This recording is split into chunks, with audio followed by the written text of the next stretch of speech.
मेरी ज़िंदगी है तो कि नेक्स्ट एपिसोड में आप लोग देखने जा रहे हैं कि अब तो कामयार बहुत ही परेशान होकर खामोशी से अपने कमरे में बैठा होता है और तभी एरा भी वहां पर मौजूद होती है। तो तब एरा कामयार को इस तरह देखकर बहुत ही परेशान होती है और एरा को दिल ही दिल में यही लग रहा होता है कि ज़रूर कामयार उस खबर को लेकर परेशान है और वो शायद उसी को लेकर मुझ पर शक कर रहा है।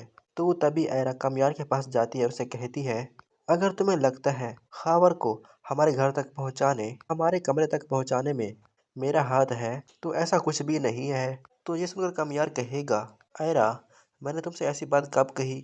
मुझे तुम पर पूरा भरोसा है और मैं जानता हूँ इस सब के पीछे तुम्हारा हाथ नहीं है, इसीलिए तुम्हें परेशान होने की कोई भी जरूरत नहीं है। तो तब ऐरा एक बार फिर कामयार से कहेगी, कामयार तुम मेरी बात का यकीन करो या ना करो, लेकिन मुझे तो यही लग रहा है कि इस सब के पीछे फारिया का हाथ है और वो पहले की तरह कमर के साथ मिलकर एक नई चाल चल रही है हम दोनों को अलग करने के लिए। ये सुनकर कामयार कहेगा, ऐरा तुम ये कैसी बात कर रही हो? आखिर फारिया को ये सब करके क्या फायदा पहुंचेगा, क्या हासिल होगा? तब ऐरा भी कह देगी, तुम हासिल होगे और वो तुम्हें हासिल करने के लिए ही ये सब कर रही है। ये सुनने के बाद कामयार बहुत ही गुस्से में आ जाता है और ऐरा से कहता है, तुम ये किस किस्म की बातें कर रही हो? ऐसा कुछ भी नहीं है।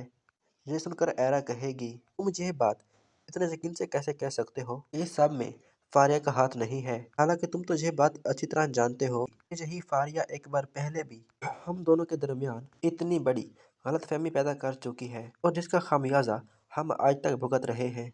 कामयार क्या तुम्हें यह सब नजर नहीं आ रहा? लेकिन कामयार को ऐरा की किसी बात पर यकीन नहीं आ रहा होता। लेकिन कामयार को तो उस वक्त फारिया की असलियत का पता चलेगा जब फारिया की अपनी ही माँ कामयार को कॉल करके बताएगी कि उनकी जिंदगी में जितनी भी मुश्किलात हैं वो फारिया की वजह से ही हैं और खबर को भी इसके कमरे तक पहुंचाने वाले कोई और नहीं बल्कि यही फारिया ही थी। तो तब तो कामयार को भी इस बात पर यकीन नहीं आ रहा होगा कि फारिया इस हद तक भी जा सकती है। नाजरीन, और अगर आप लोग जानना चाहते हैं कि अब कामयार फारिया के साथ क्या करने वाला है तो इसके लिए इस चैनल को सब्सक्राइब कर लें और बेल आइकन को लाजमी प्रेस कर लें।